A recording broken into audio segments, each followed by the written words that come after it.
Dios el Eterno ha entrado en el tiempo y entonces con esa realidad todo ha cambiado.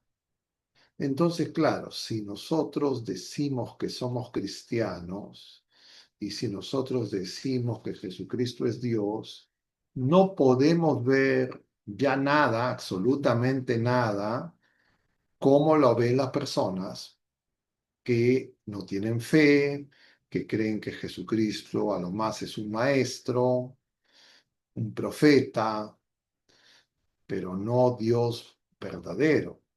Y entonces nosotros a veces podemos, diríamos, simultáneamente decir Jesucristo es Dios y ver lo que acontece en nuestra vida personal, lo que acontece en nuestra vida familiar, lo que acontece en la vida de la iglesia, lo que acontece en la historia de los pueblos, de los países y la historia universal, sin tomar en cuenta esa realidad que, claro, para nosotros es lo más importante, pero claro, el mundo creerá que es algo que se hace por, por un afán apologético, por defender una perspectiva, etcétera. No, es lo más verdadero y lo más real.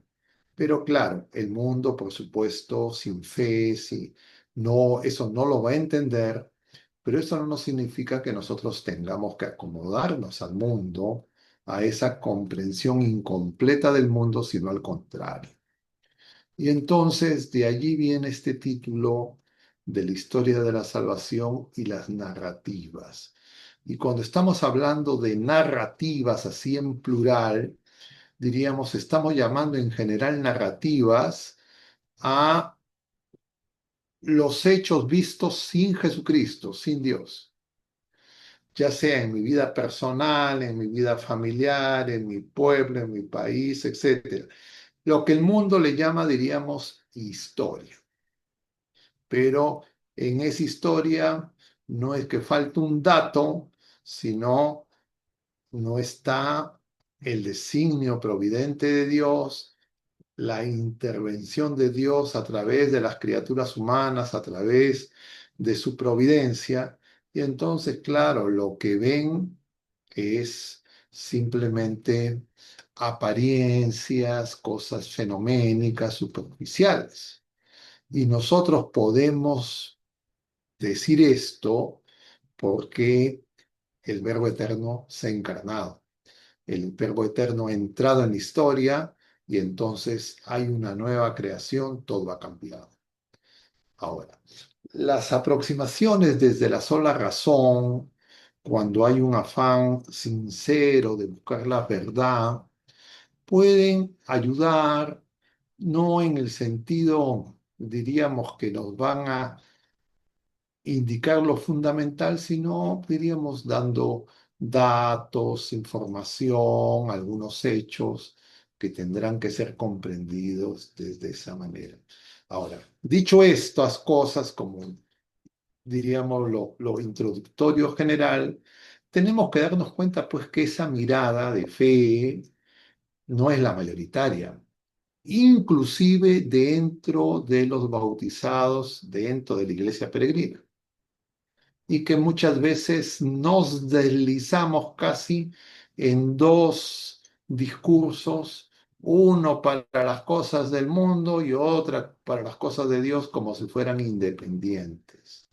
Y claro, eso es un error que hay que corregir. Sin embargo, es muy extendido y esto tiene, diríamos, una dimensión personal, subjetiva, en las criaturas humanas, pero también tienen una dimensión, diríamos, colectiva, comunitaria, nacional, global, geopolítica, como queramos llamar. Y entonces nosotros tenemos que saber que en ambos casos se dan ambas posibilidades en términos, diríamos, esquemáticos. Es decir, ¿Lo hacemos con Dios o sacamos a Dios? Y lo cierto es que si cuando nosotros sacamos a Dios, lo que estamos haciendo es entrando en las tinieblas. Y claro, cualquier cosa que veamos va a ser siempre incompleto, deforme, y no vamos a encontrar, diríamos, el sentido, ni el camino, ni la verdad, ni la vida. Entonces, eso como introducción general. Yo no sé si ustedes quisieran en este punto así tan introductorio querer hacer alguna pregunta, algún comentario, porque todo lo que vamos a decir viene de esto primero que hemos afirmado.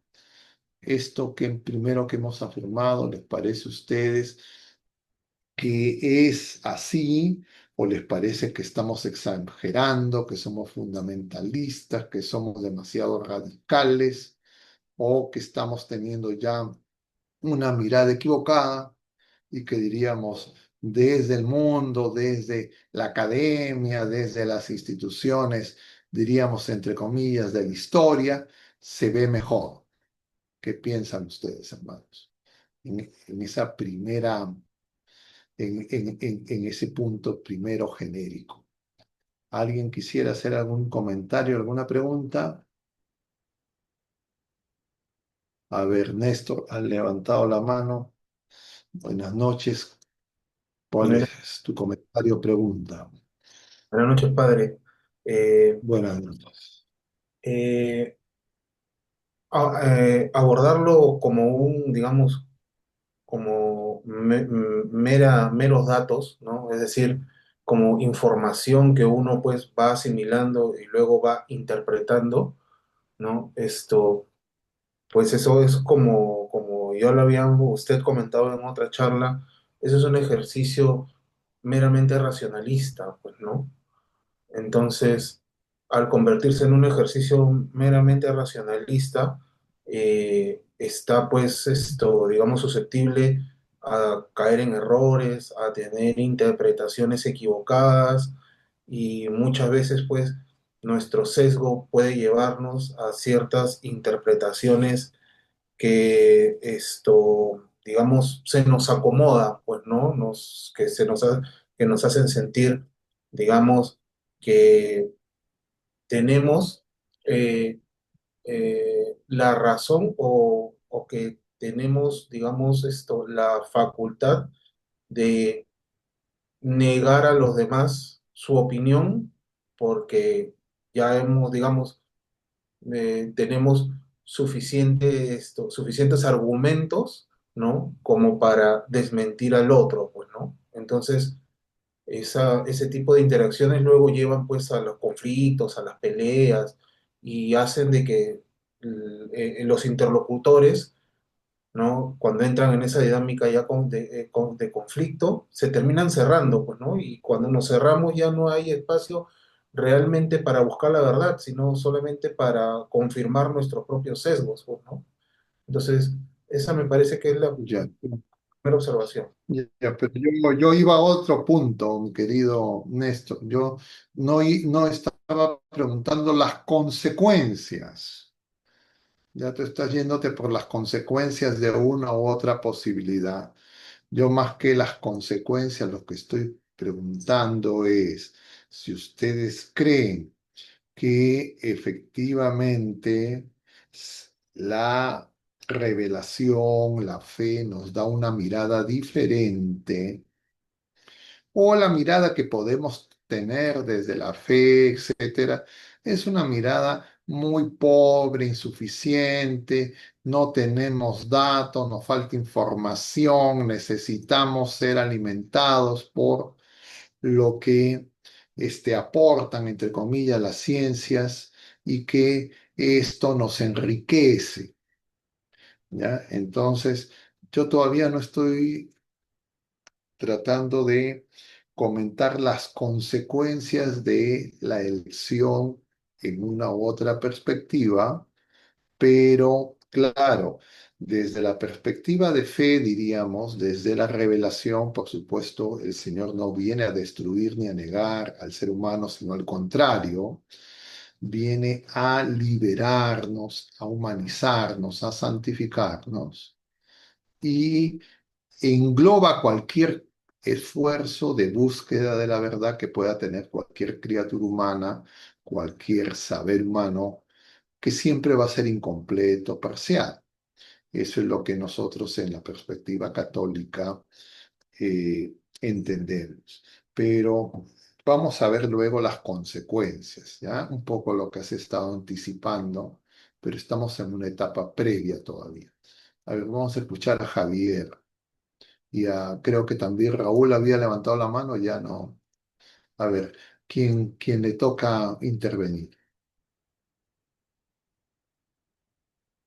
Si es que pueden autorizar a que abra su micrófono Javier y poder escuchar. Adelante, hermano Javier. Si puede encender la cámara, mejor.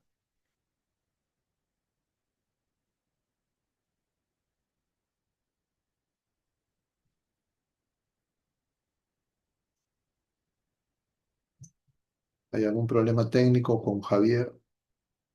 ¿Tiene la autorización ya?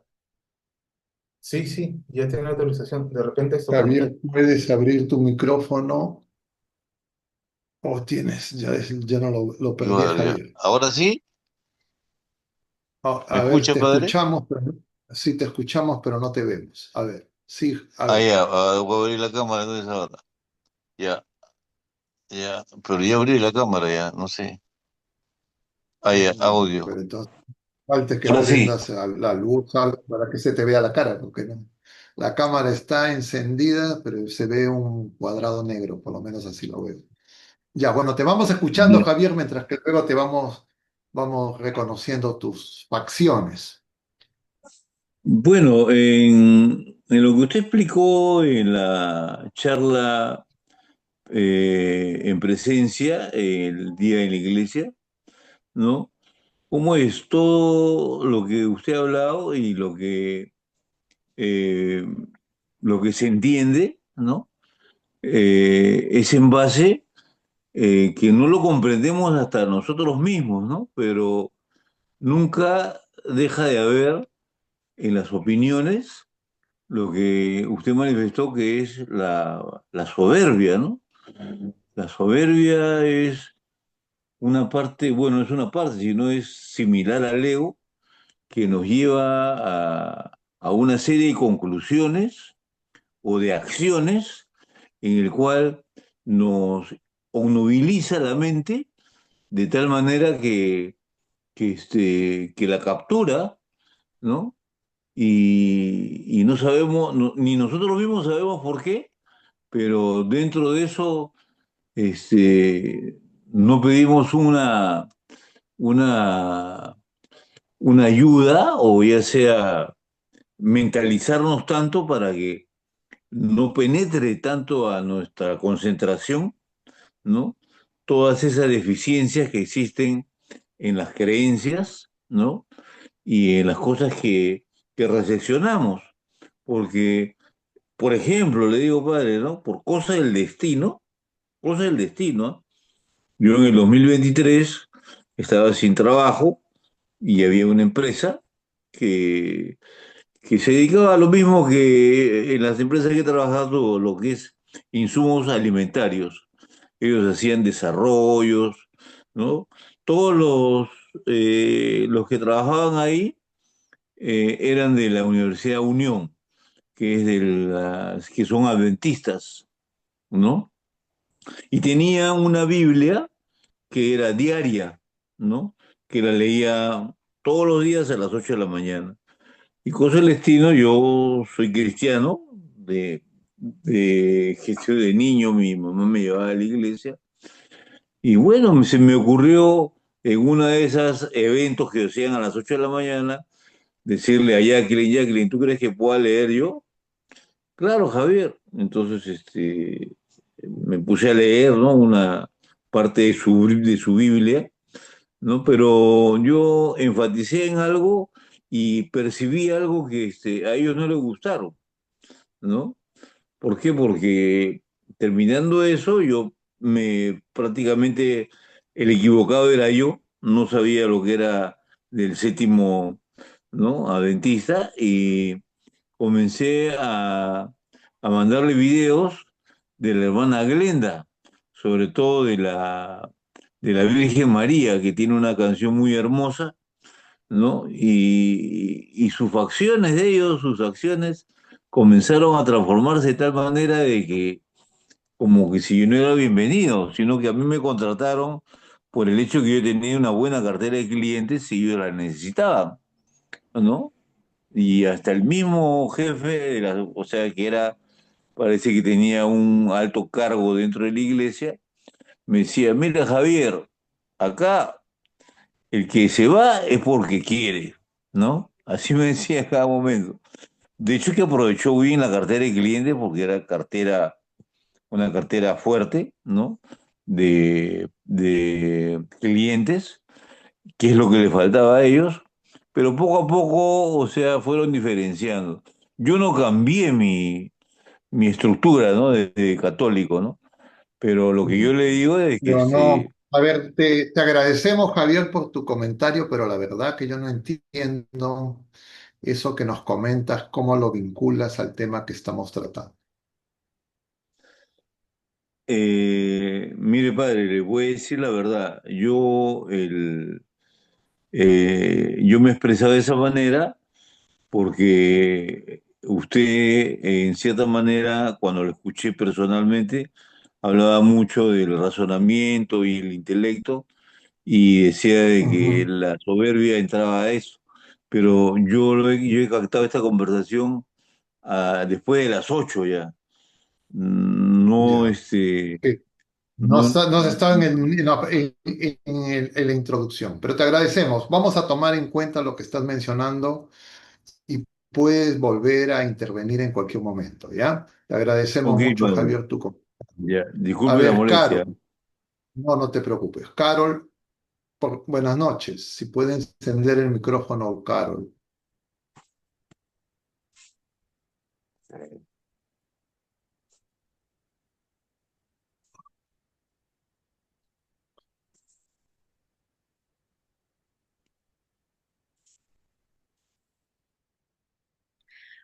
Ya, buenas noches, Padre Augusto, buenas noches, hermanos.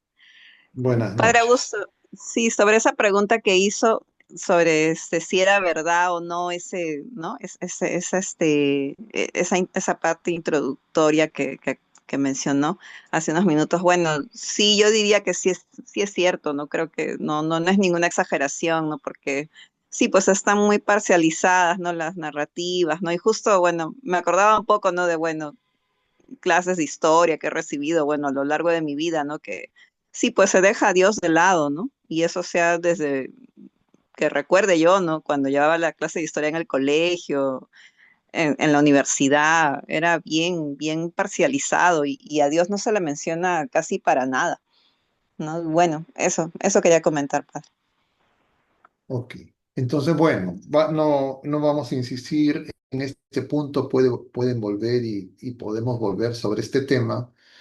Eh, eh, si es que no hay nadie más que quiera comentar, entonces vamos a agregar un punto adicional.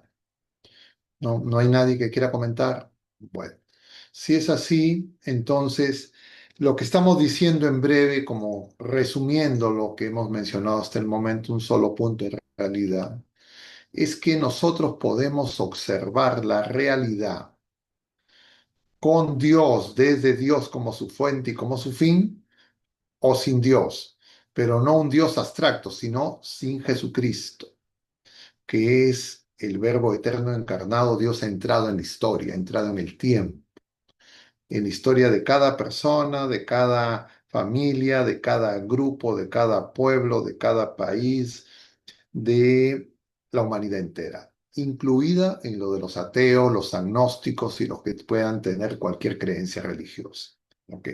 Entonces, dicho eso, Jesucristo no es pues como pretendían los modernos, diríamos, que intentaron, entre comillas, recuperar lo que habían dicho los antiguos, los griegos, especialmente Aristóteles, lo comentábamos el viernes de la semana pasada, en la charla que hubo sobre los incas católicos, diríamos, en la antigüedad había, me estoy refiriendo a la edad antigua, había y eran extendidas las llamadas religiones míticas.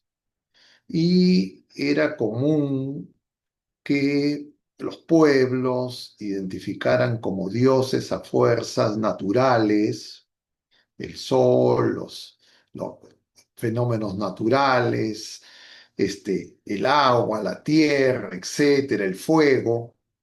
Y entonces ofrecían a esos dioses ofrendas para buscar su favor. Entonces, lo que hacen los filósofos griegos en esa etapa, diríamos, científica, de desarrollo filosófico, que es un avance con respecto a lo que habían desarrollado los filósofos de Mileto. Entonces, específicamente Aristóteles, y en su época filosofía y teología estaban unidas, él se da cuenta que necesita, diríamos, un conjunto de aproximaciones intelectuales para hablar de las cosas naturales y uno distinto para hablar de Dios. Y entonces eso va a dar origen a lo que se va a llamar la metafísica, es decir, más allá de lo físico, más allá de lo natural, de lo sensible, de lo medible.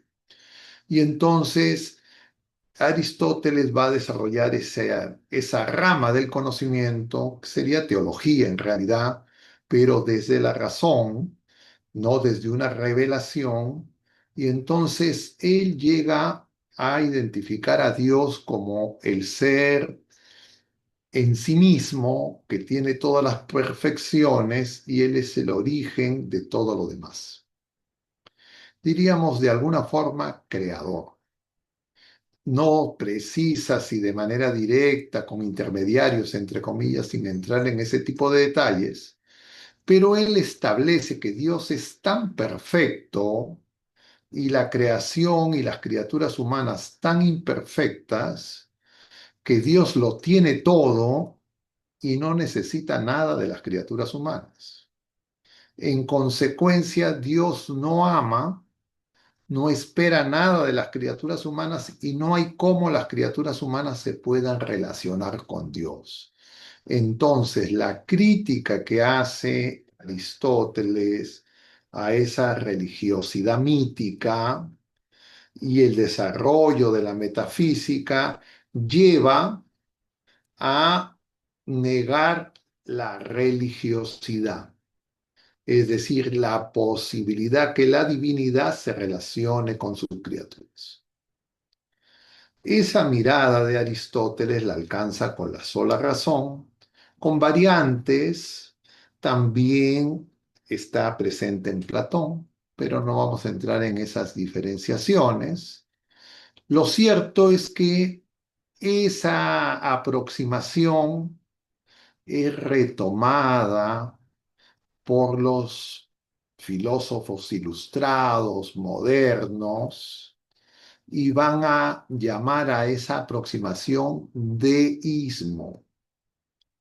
D-E-I-S-M-O, deísmo. Es decir, hay un Dios, origen de todo, pero Dios no entra en la historia, no interviene en el día a día de los seres humanos. Es un Dios, como dicen, relojero, ha creado y después se olvida de su creación.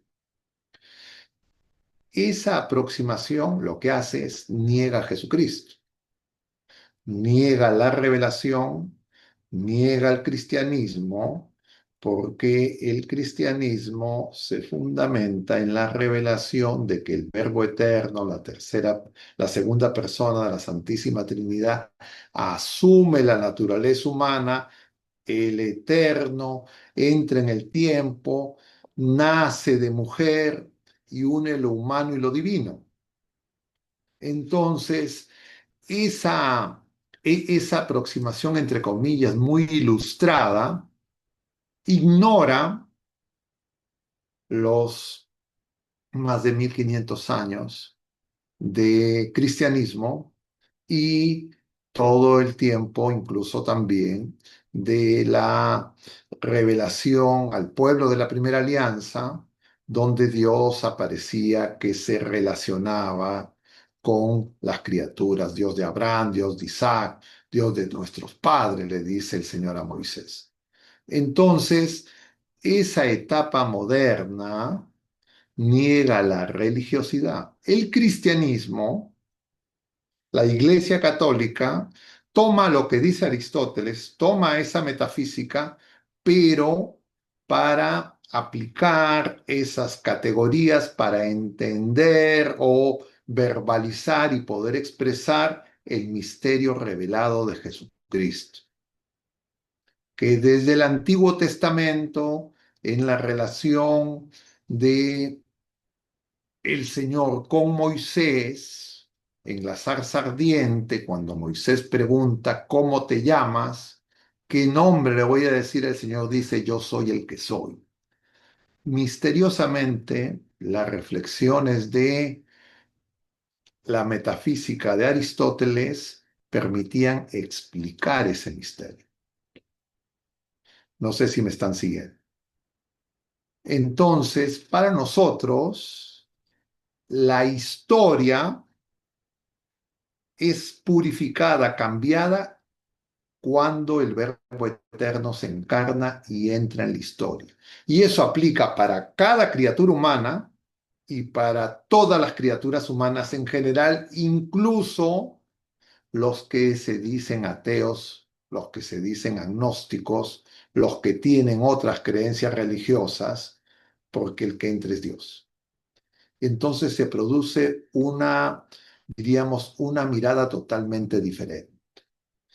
Ustedes comprenderán que para alguien que no cree, para alguien que niega a Jesucristo, cuando nosotros los creyentes, los cristianos, los que hemos recibido el don de la fe, los católicos, la iglesia, afirma estas cosas, ellos no lo van a entender. No lo van a entender por la sencilla razón que para ellos no es Jesucristo. Pensarán que estamos haciendo apología, que estamos haciendo, diríamos, publicidad. Y eso podríamos decirlo, por ejemplo, para los sacramentos y por antonomasia para la Eucaristía. Entonces nosotros no se nos ocurriría que como la gente no puede entender que en la Eucaristía, solamente a modo de ejemplo, está sustancialmente vivo, presente, Señor, cuerpo, sangre, alma y divinidad, no porque la gente no lo entienda, nosotros vamos a decir, bueno, entonces cuando hablamos con gente que no es creyente, vamos a decir, no, no, ahí no está presente. Claro, uno diría, no, eso no se puede decir. Sin embargo, cuando uno analiza su vida personal, cuando uno revisa la historia de los pueblos, de las familias, sí hace eso con frecuencia. Y lo hacen con frecuencia, diríamos, personas, aficionados o historiadores que usan esa rama del conocimiento, pero quieren que en lugar de iluminar y purificar la historia, lo que quieren hacer es que eso más o menos utilice las experiencias religiosas para justificar su posición, entre comillas, científica o como historiadores, y eso también ocurre en la experiencia personal de las criaturas, y en ese caso es lo que hace habitualmente la psicología. Porque la psicología, especialmente desde Freud, con las aproximaciones a la psique humana, lo que hacen en la práctica pues es un análisis de la historia personal. Y entonces en ese análisis de la historia personal no aparece Dios. Y nosotros, diríamos, creyentes, etcétera, laicos comprometidos, clérigos, cuando hacemos nuestro examen de nuestra historia personal, muchas veces identificamos con mucha claridad los momentos difíciles, traumáticos, dolorosos, injusticias en las que pues, nosotros hayamos podido ser víctimas o nuestras familias, etcétera, y tenemos mucha dificultad en reconocer que Dios está presente. Y entonces, en la práctica, cuando entre comillas hacemos nuestros autoanálisis, hacemos un autoanálisis sin Dios. Entonces hay esa dualidad. Y cada uno de nosotros hace su narrativa de su propia vida de manera equivalente a cómo los historiadores, diríamos ateos, agnósticos, hacen el recuento de la historia universal. Cuando existen personas que intentan tomar en cuenta en esa historia universal a la iglesia, la religión, el cristianismo, lo hacen utilizando categorías donde se quiere entender lo sobrenatural como si fueran cosas, entre comillas, solamente naturales. Y entonces se hace énfasis en lo fenoménico, en lo observable, y se sobredimensionan esos aspectos, entre comillas, de datos que lo que hacen es sencillamente que se pierde el sentido de una historia que no es recuento de arqueología ni del pasado, porque cuando el Eterno entra en el tiempo, ya pasado, presente y futuro, es llenado por el Señor que recapitula la vida de todas las criaturas humanas, antes y después de la plenitud de los tiempos. Y entonces eso es muy importante.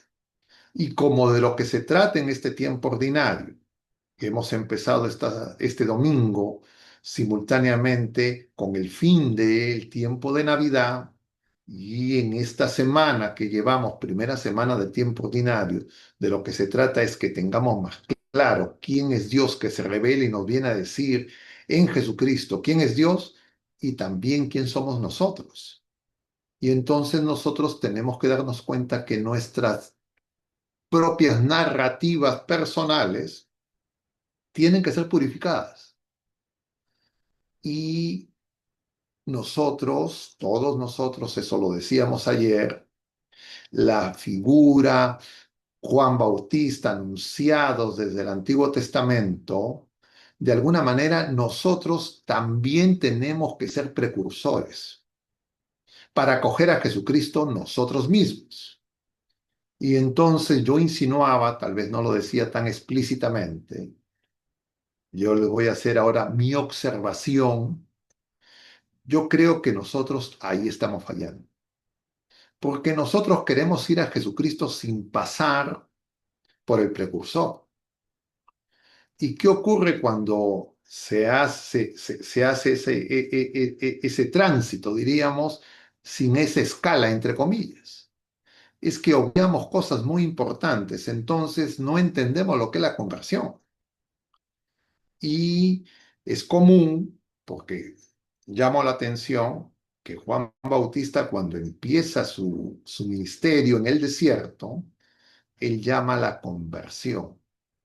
Y Jesucristo también.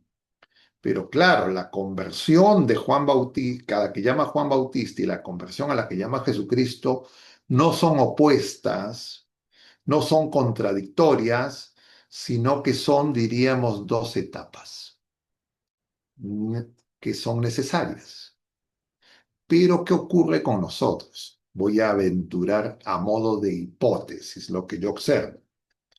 Yo observo mucha gente, más o menos esto es un relato, voy a esquematizar y simplificar. Muchas personas en la iglesia y también en otros, entre comillas, cristianos dicen, ¿no? Yo estaba en el mundo, etcétera, etcétera, hice un retiro, y me convertí.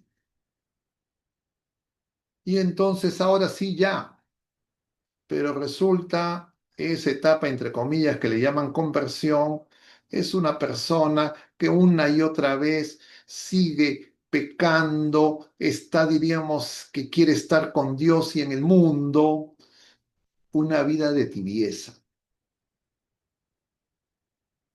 Yo pienso que eso es porque justamente esa conversión, de ese retiro, de ese encuentro, lo que fuera, es simplemente una conversión tipo Juan Bautista, pero todavía no tienen el encuentro con el Señor. Al Señor lo conocen de teoría.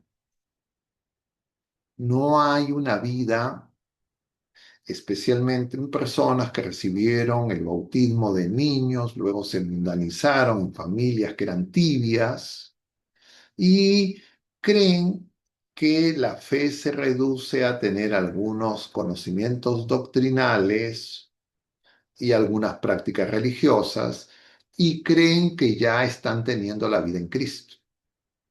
Y claro, si uno no se da cuenta, uno va a creer que eso así es. La iglesia identificó eso y por eso es que los papas llaman de una nueva evangelización.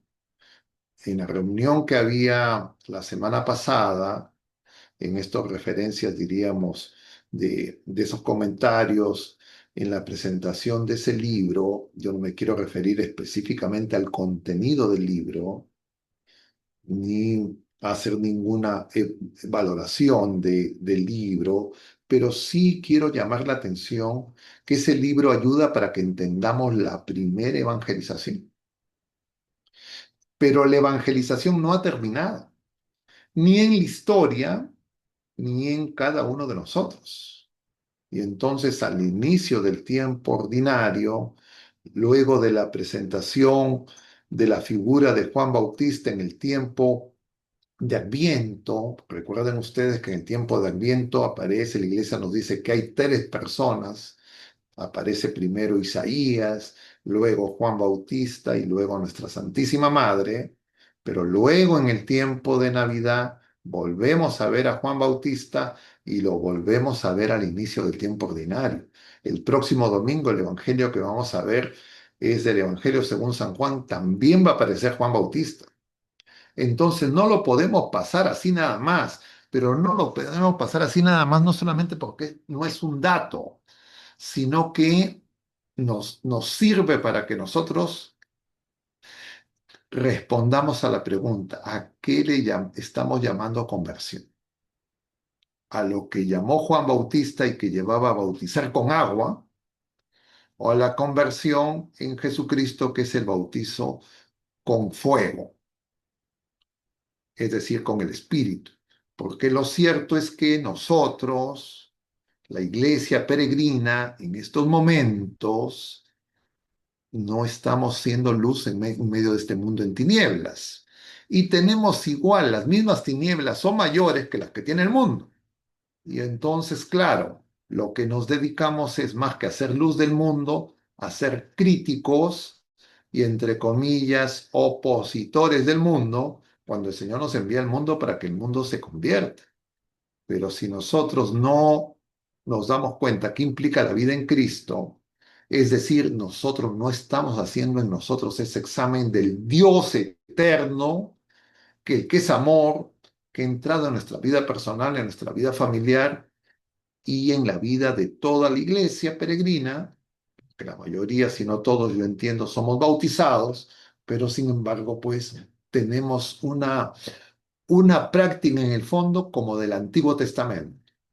¿Cómo era en el Antiguo Testamento? No había sido enviado el Espíritu Santo, entonces ellos tenían la ley, tenían las doctrinas, y ellos creían que con su propio esfuerzo tenían que poner en práctica, como cuando uno se aprende una teoría y luego intenta ponerla en práctica. Pero Jesucristo nos dice otra cosa, que Él es el que tiene que producir en nosotros la transformación, Él es nuestra cabeza. Y entonces cuando escuchamos eso, pensamos que eso es algo que no aplica a nuestro caso personal y entonces simplemente nos quedamos, entre comillas, con lo conocido. Y claro, no podemos creer que estamos siguiendo a Jesucristo y de repente Estamos yendo a lo más al desierto, pero no estamos teniendo la vida en Cristo. Eso le pasó a los apóstoles. Solo después de Pentecostés los apóstoles son transformados. El problema es que de repente nosotros, a pesar de que hemos recibido los sacramentos de iniciación cristiana, recibimos muchas veces, frecuentemente, la confesión sacramental y la Eucaristía, pero muy probablemente no estamos convirtiéndonos. Y probablemente porque no hemos hecho ese examen. Entonces, la idea de diferenciar las narrativas de la historia de la salvación es entender que en las narrativas nosotros somos los protagonistas. Así también ocurrió en el pueblo de la Primera Alianza, pero ya en San Juan Bautista se produce un punto de quiebre. San Juan Bautista, al final del capítulo 3 de San Juan, ayer lo mencionábamos, él dice, yo tengo que disminuir y él tiene que crecer. O lo que iba a decir después San Pablo, el hombre viejo tiene que morir. Y claro, no se refiere a la edad, se refiere a lo que escuchábamos de alguna manera en intervención, no sé si abandonó la sala nuestro hermano, ya no lo encuentro, ¿dónde está este que hizo su intervención al principio? Javier, acá estás todavía, no te veía, que Javier nos dice, sí, pues es nuestro ego. Nosotros creemos que nosotros tenemos que diseñar nuestra vida y el Señor, bueno, hará, nos ayudará. Pero eso no es nacer de nuevo, eso no es lo que le dice el Señor a Nicodemo. Y el capítulo 3 de San Juan pone como contraste la figura de Nicodemo, es decir, los escribas del Antiguo Testamento que buscaban al Señor, con la figura de Juan Bautista. Nicodemo, como ustedes recordarán en el capítulo 3 de San Juan, va a buscar a Jesús y le dice, Rabí, ¿qué tengo que hacer para alcanzar la vida eterna? Es parecida a la pregunta del joven rico que está en los sinópticos. Y entonces el Señor le va a decir a Nicodemo, tienes que nacer de nuevo. Nicodemo va a preguntar, ¿cómo puedo nacer de nuevo? ¿Cómo puede nacer un hombre siendo viejo? ¿Puede entrar por segunda vez en el vientre de su madre y nacer? Y Jesús le dice, en verdad te digo, el que no nazca del agua y del espíritu no puede entrar en el reino de Dios. Y luego sigue el diálogo, pero en la parte final aparece la figura de Juan Bautista. Los discípulos de Juan Bautista le van a decir a Juan, a ese a quien tú has bautizado está bautizando y la gente está yéndose con ese. Y entonces Juan Bautista va a decir algunas cosas muy densas que voy a tratar de mencionar rápidamente. Una de ellas es que él no es el Mesías. Él es el que no es digno de desatarle la correa de las sandalias y que él es el amigo del novio, él no es el novio. Y que él tiene que disminuir para que el otro crezca. El problema es que nosotros creemos que podemos convertirnos sin doblegar al hombre viejo. Y queremos que el hombre viejo dirija nuestra conversión. Entonces, claro, con eso no, no estamos aplicando, diríamos, ese capítulo 3 de San Juan, no lo estamos entendiendo. Y entonces la figura de Juan Bautista es para que eso se nos manifieste. Y eso que ocurre en la vida personal de cada uno de nosotros también se expresa en la historia, en los historiadores, en las narrativas, no solo de índole, diríamos, psicológica, psíquica, psicoanalítica, sino también en esa historia que es vista como una historia sin Jesucristo. Entonces, claro, ahí lo que van a tomar en cuenta van a ser los recursos, los poderes, las decisiones humanas y las cosas, diríamos, sobrenaturales van a aparecer como prácticas religiosas o cosas subordinadas a otras decisiones de otro tipo que no se explicita de qué tipo son. Y entonces, yo viendo estos temas ya desde el viernes de la semana pasada y un poco antes, pienso que es una buena cosa que podamos tomar un tiempo para que exploremos si es que eso es algo que estamos observando y si es que tiene algún significado para cada uno de nosotros. Si es que uno dice, bueno, son tonterías, ¿qué se le habrá ocurrido a este cura? No tiene nada que ver, bueno, no pasa nada para esas personas, pero de repente uno dice, sí, yo quisiera comentar brevemente, casi anecdóticamente. Ahora, antes de celebrar la misa, ahora estoy celebrando las misas, todas las misas de la parroquia, porque el padre párroco está de retiro de clero. Entonces, estoy yo, el único cura de la parroquia. Y entonces he estado conversando y hoy día se me acerca una persona, viene a ver, no a mí específicamente, sino a un sacerdote, una persona mayor. Mayor, pero menor que yo. O sea, de la década de los 60 inicio. Yo estoy 60 hacia arriba. Entonces, esta persona, más o menos, su historia, en resumen, era una persona que está casada en matrimonio religioso. En algún momento esta persona tenía un carácter ofuscado, etcétera, tiene una relación conflictiva con su señora y esta persona se había comprado una narrativa, voy a decirlo así, en que desde pequeños en su familia la figura paterna era, diríamos, autoritaria, con una serie de problemas, etcétera, etcétera.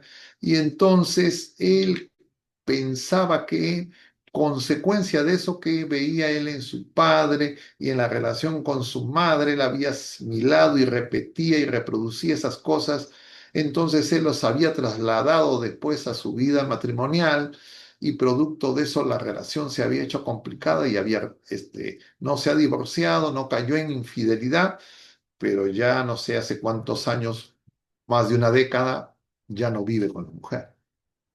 Y entonces este hombre se había estado desgarrando en esas narrativas. Entonces en algún momento, no me lo explicita en qué ni cómo, pero esta persona tiene un quiebre. No es que hace un retiro, no es que va a ninguna, sino que empieza a ver la fe de manera diferente. Entonces intenta acercarse a la iglesia, todavía casi sin acercarse a la iglesia. Entonces intenta acercarse a la iglesia, a las parroquias que va, le dicen que él no puede comulgar, él no puede formar parte de grupos parroquiales porque se ha separado de su mujer. Entonces este hombre se siente un paria.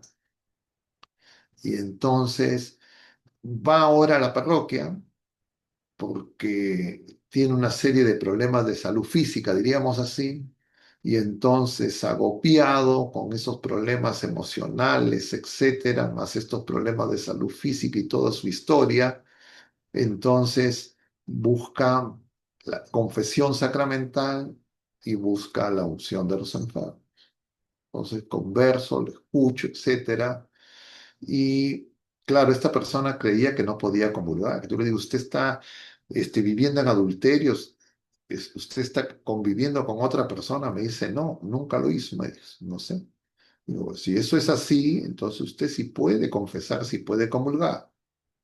Entonces lo confesé, lo invité a la misa que iba a celebrar después, se quedó en la misa, se acercó a la comunión, le di el sacramento de la unción de los enfermos y le comenté que justamente en toda la historia que él se contaba no aparecía Jesucristo, no aparecía Dios. En su historia los únicos protagonistas eran su papá, su mamá, él, sus hermanos, su mujer, sus hijos, sus frustraciones, etcétera, etcétera, su salud, pero no estaba Jesucristo. Hasta recién ahora, en sus últimos años, empieza él a mencionar, pero todavía no logra, ¿no? Diríamos, verlo como el centro. Entonces decía, pero este es el centro. Claro, me faltó decirle, oye, justo ahora vamos a hablar de estas cosas. y te invito para que entres, pero ya no había cómo, así que no le dije, en algún momento tal vez se acercará. Pero eso yo lo veo muy común en la gente. Gente que tiene una vida terrible de autoanálisis, de ver sus problemas, sus males, el mal de la gente, mal por todas partes, pero no aparece Jesucristo, no aparece Dios. Y el Señor no está ausente de la vida de ninguna criatura humana, así sea atea, así no sea cristiana, así no sea bautizada. Y claro, mucho más si es que uno es bautizado, mucho más si es que uno tiene algún tipo de práctica, diríamos, religiosa, de vida sacramental, pero a veces no nos damos cuenta porque coexiste esa mirada, diríamos, casi de autoflagelación y simultáneamente como oasis cuando la gente busca al Señor como para encontrar un oasis de paz, pero no se dan cuenta que sin Él no hay vida. Eso que yo veo en las personas, muy común, es lo que ocurre en la historia. Entonces, claro, si es que a mí además en el sistema educativo, en lo que dicen los políticos, en su análisis, los comentaristas, los opinólogos, de lo que ocurre en el mundo, en tu país, etcétera, donde fuera, entonces uno va reforzando esa mirada y entonces tiene esa mezcla. Y entonces a eso me refiero con las narrativas. Y yo le decía a la persona, sí, y lo que lo hemos comentado varias veces acá, también en Radio María, en otros espacios, porque la gente cree que tiene que imaginar, pensar sobre su cosa. Yo decía, no, eso no hay que hacer. Todo eso que tú quieres hacer, lo tienes que hacer, no está mal que lo hagas, pero lo tienes que hacer de cara a Jesucristo. Porque cuando tú empiezas a hacer tu autoexamen, tu introspección, tu análisis, y no vas a Jesucristo, no vas a la luz, vas a tener una mirada de tinieblas. Y eso es muy común, hermanos. Yo diría, es lo más frecuente, es la mirada más extendida. Y creo que no estamos hablando de eso, no se está predicando. Un poco, yo entiendo lo que mencionaba Javier, también esto. Claro, hay otras personas que ven la fe como una mirada, diríamos, desde su doctrina, desde sus comprensiones, y claro, entonces se produce pues esa Babel de la que hablaba Néstor. Y claro, esa Babel lo que hace es nos confunde más porque uno siente que tiene que adherirse a alguno de las voces de esa Babel, y de lo que se trata es ir a Jesucristo, que esté en nosotros y nos espera. Bueno, yo con eso, hermanos, termino mi exposición y me abro a que ustedes puedan hacer preguntas, comentarios, reacciones a lo que estamos comentando. Resumiendo, yo diría, el mundo nos hace especialistas en narrativas, en crear nuestras novelas de nosotros y de los demás, pero no tenemos una vida de relación y una historia personal con Jesucristo donde Él sea el protagonista y nos salve. Solamente para continuar, un ejemplo más. Ayer pues, hablaba con una mayor, una persona pues que tiene, yo diría, cerca de 90 años, lúcida, con diríamos, una experiencia muy grande. Y entonces esta persona me contaba cosas de su vida personal y claro, una mujer de fe, pero no mencionaba a Jesucristo en su historia personal.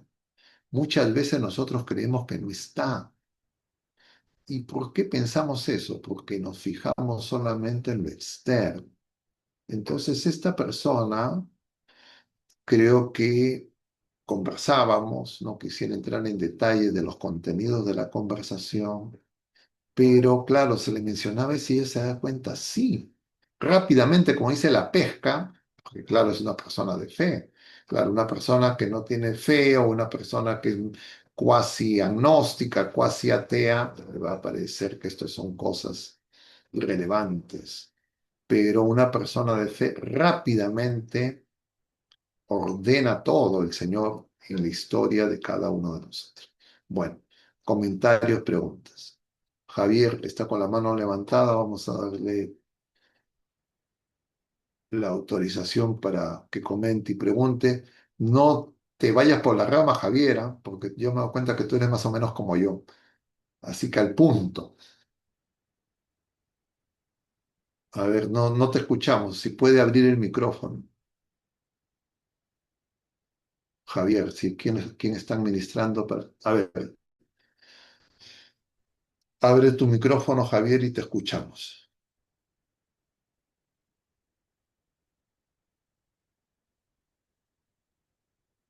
Si hay alguien más que quiera comentar o preguntar, pueden ir levantando la mano. Y si es que Javier tiene problemas en abrir su micrófono, mientras que resuelve los problemas, alguna otra persona podría hacer sus comentarios. ¿No hay nadie más aparte de Javier? Bueno, sí, padre, yo ¿Alguien quisiera puede? que mientras A ver, entonces vamos, Raúl, yo- empezando mientras que Javier resuelve sus problemas y creo que yo técnicos. tiene que Te darle, escuchamos, Raúl. yo le tiene que Te dar, escuchamos, bueno, Raúl. en los casos que usted está mencionando, creo que también la forma como se expresa también una relación con Dios. Efectivamente, yo he participado de esa posición durante mucho tiempo, ¿no? Yo hablaba de mí, siempre de mí, de aquello que ha sido mi fuente, ¿no? Pero es que de alguna manera así también estoy expresando mi relación con Dios. Yo no la he tenido. Yo no la he tenido, efectivamente, ¿no? Y era necesario de que alguien me llame la atención en el sentido de que tú no estás teniendo una relación con Dios. Entonces, si no estás teniendo esa relación con Dios, ¿cómo es tu vivencia, no? Y me estaba poniendo en esa posición, Padre, porque mucho tiempo esa ha sido mi realidad. Mi realidad es de que, bueno, pues mi familia, la pobreza de mi familia, las limitaciones de mis padres, el esfuerzo que he tenido yo, en fin, etcétera, etcétera, y de ahí no salía. Y yo creo que eso también expresa, ¿no? Expresa mi vinculación, que en ese caso pues es cero o casi nula, ¿no? Yo te entiendo, Raúl, lo que tú mencionas y yo coincido, que eso es, diríamos, la mayoría de las personas, incluidos clérigos y laicos practicantes, tienen esa mirada. Pero lo que yo estoy señalando, que incluso cuando uno no se da cuenta, incluso cuando uno ha tenido esas narrativas una y otra vez haciendo, entre comillas, a uno mismo su historia o a los demás, incluso cuando no nos damos cuenta, siempre ha estado el Señor. Y cuando uno le dicen, sí ha estado, uno empieza a notar que efectivamente sí había estado, pero no lo veía, no lo reconocía, no se daba cuenta. Entonces, justamente lo que hace Juan Bautista cuando se va al desierto a predicar, al lugar por donde había ingresado el pueblo de la primera alianza a la tierra prometida, es eso. Juan Bautista era sacerdote, era hijo de Zacarías. Zacarías era sacerdote, entonces Juan Bautista también era sacerdote. Pero Juan Bautista no va al templo. Juan Bautista va al desierto, porque él se da cuenta que en el templo la narrativa es una narrativa, diríamos, para utilizar el término de la charla de hoy, del tema de hoy, es una narrativa donde no aparece un Dios vivo. Parece que está lejos, que es del pasado, ya es una cosa, diríamos, agotada, no es actual. Entonces él va y empieza a bautizar en agua. Y bautizar en agua es justamente anunciar que las purificaciones que tenía el pueblo porque el pueblo de la primera alianza estaba llena de purificaciones, abluciones, salían a la calle, se relacionaban con los gentiles, con los paganos, purificaciones para todo, que estaban representados en esas tinajas vacías en Caná de Galilea. Entonces, él está anunciando en su predicación y en sus signos que todo lo anterior tiene que ser purificado. Y entonces él empieza con una purificación de agua. Y la purificación de agua, yo ponía un post, algunos de ustedes habrán visto en mi Facebook personal, de las aguas en las que fue bautizado el Señor. Son aguas turbias, son aguas marrones. Yo le decía a la gente el domingo pasado que celebraba la misa, a nadie se le ocurriría ir a lavar su ropa ahí. Tú vas a lavar tu ropa ahí y no va a salir limpia, va a salir marrón. Y entonces, ¿por qué es que él va ahí al bautismo? Porque en realidad él veía el agua en que lavaban a los corderos que iban a llevar al templo. Y el agua en que lavaban a los corderos era así. Claro, porque un cordero tiene, diríamos, mucho más suciedad que una criatura humana, incluso la menos higiénica. Pero claro, eso no eran ejercicios de higiene. Entonces, él va a anunciar al Cordero de Dios. Y él entiende eso cuando bautiza a Jesús. Él no quería bautizarlo porque ahí iban pecadores y las aguas eran sucias. Y entonces él se da cuenta que Jesucristo está purificando todo, está haciendo todo de nuevo, y él ve una manifestación trinitaria, contempla una manifestación trinitaria, ve a la paloma, escucha la voz del Padre. Él entiende que Dios es amor. Entonces, por eso es que habla del novio y el amigo del novio. Él entiende que se está llevando a plenitud lo que había anunciado ya los profetas antes que él, pero que no estaba siendo entendido. Y él incluso cambia su predicación, porque cuando le dicen eso los discípulos a Juan, de que Jesús también estaba bautizando y la gente estaba siguiendo a Jesús, es que Juan ha entendido ese acto de humildad y mansedumbre del Cordero de Dios, que es el que nos va a hacer nacer de nuevo.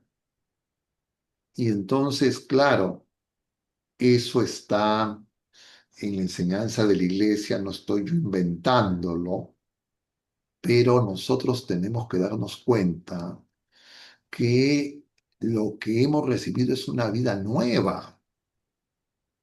Y a veces uno cree que ser católico, ser creyentes, lo mismo de siempre, más algunas prácticas dominicales o los días de semana, uno siente que es héroe si es que hace algo más día de semana, y algunos conocimientos teóricos, pero después en todo lo demás igualito.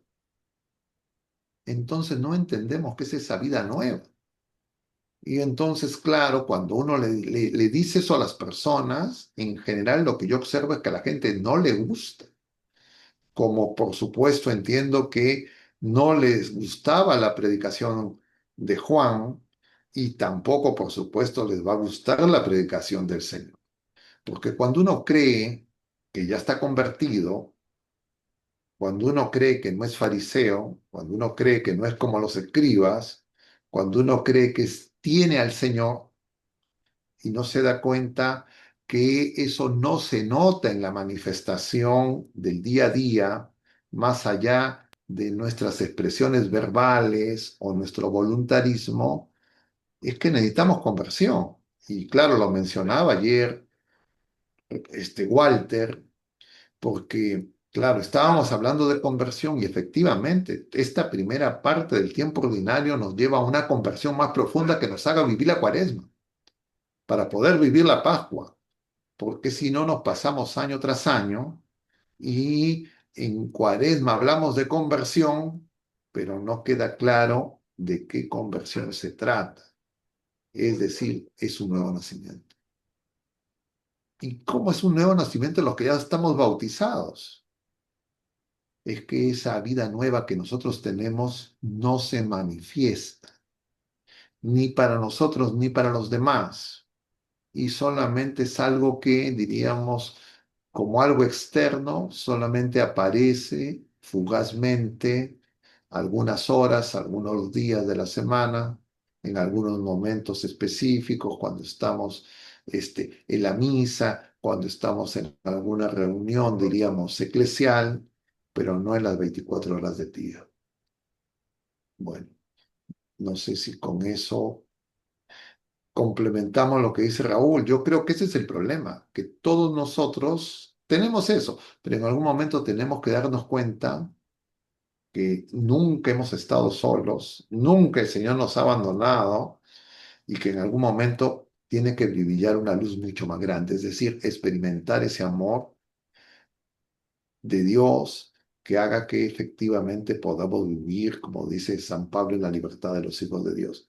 No sé si Javier ahora puedes abrir tu micrófono porque yo creo que ya te han dado bastantes minutos como para que ensayes o tienes los mismos problemas Ah, técnicos. no, no, sí, ya me escucha, Así ya te padre, ya sí, escuchamos.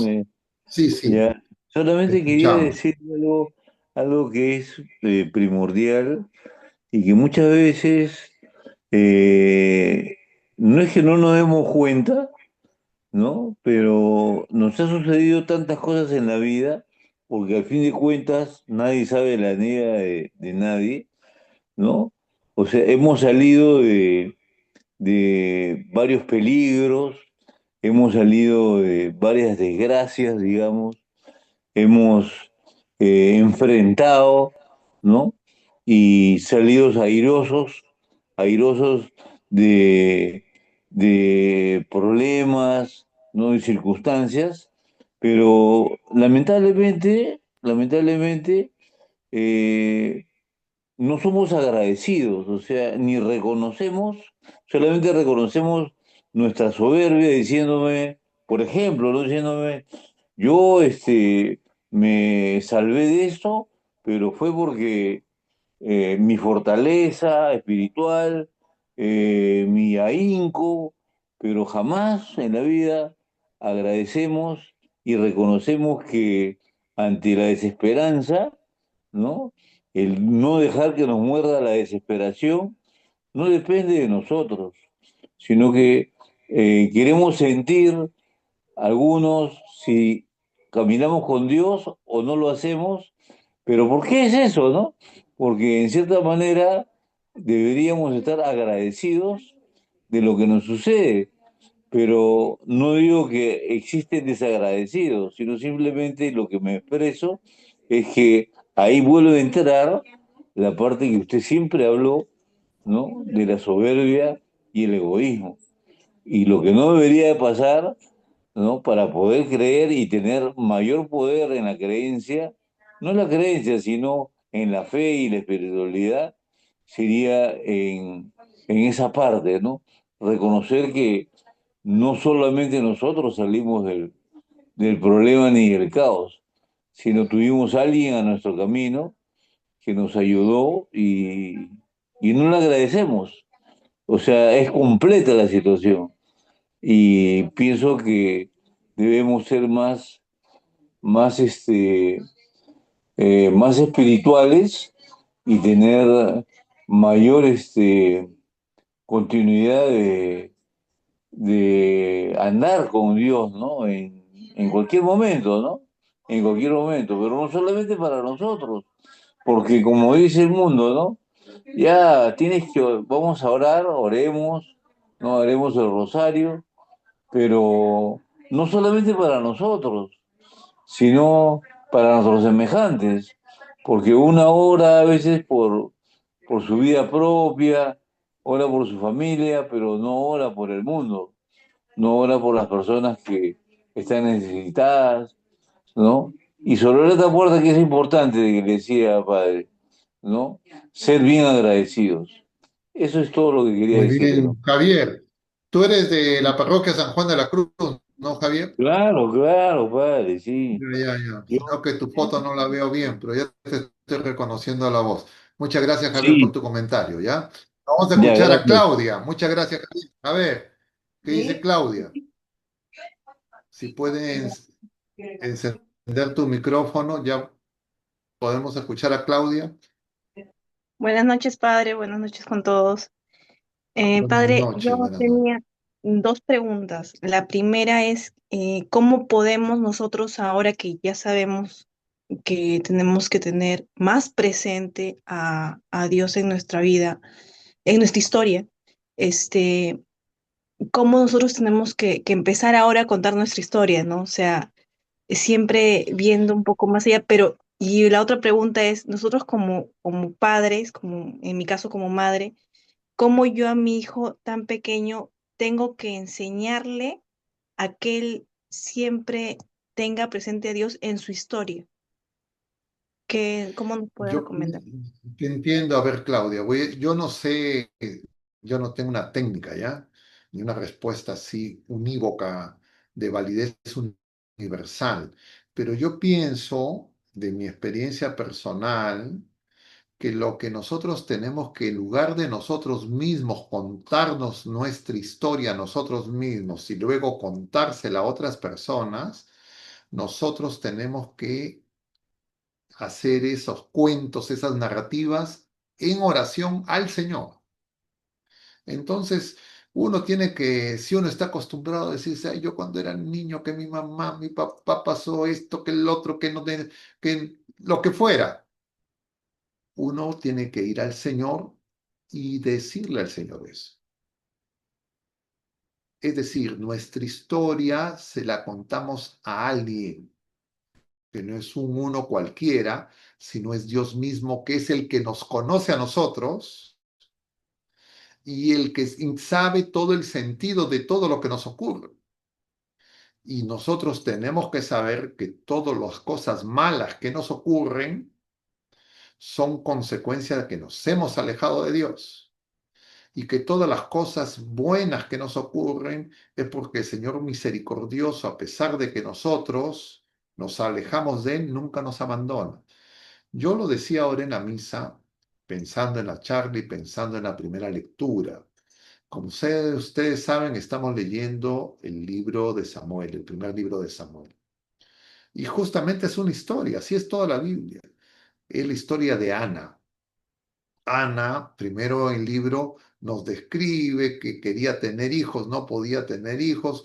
Su esposo, el Caná, tenía otra mujer que sí tenía hijos. En esa época aceptaban, diríamos, que un hombre pueda tener dos mujeres. Y entonces esta mujer tenía una vida, pues, de dolor, de queja, de frustración.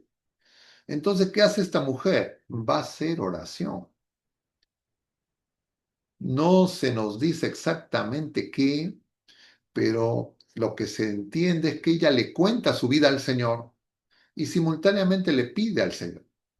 Y entonces, claro, no lo hace verbalmente, incluso se dice, como para que lo escuchen otros, solamente para que lo escuche el Señor. Tan es así que el sacerdote la veía que ella movía los labios y creía que estaba borracha.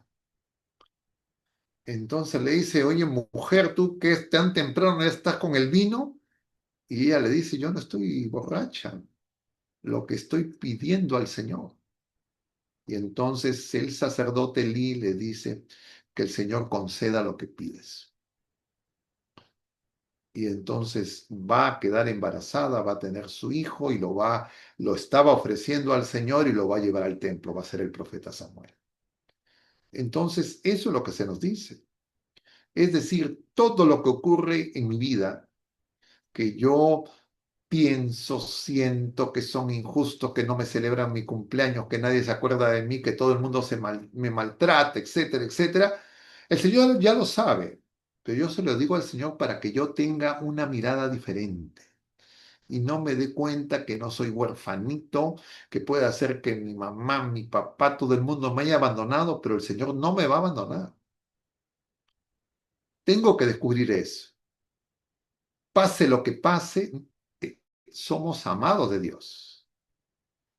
Porque si no, uno se fija solamente en sus dolores, en sus sufrimientos, en sus frustraciones, en los males de lo que es víctima. A veces uno puede reconocer incluso a los males que hacen los demás, generalmente poco, pero uno se victimiza. Entonces uno tiene que hacer esa narrativa no solo, sino con el Señor. ¿Qué es lo que hace el mundo? El mundo te dice, haz tu narrativa, haz tu introspección, tú examínate y luego anda un psicólogo, cuéntale al psicólogo, cuéntale a tu amigo, a tu amiga, y esto es pura baba y no va a resolverse nada.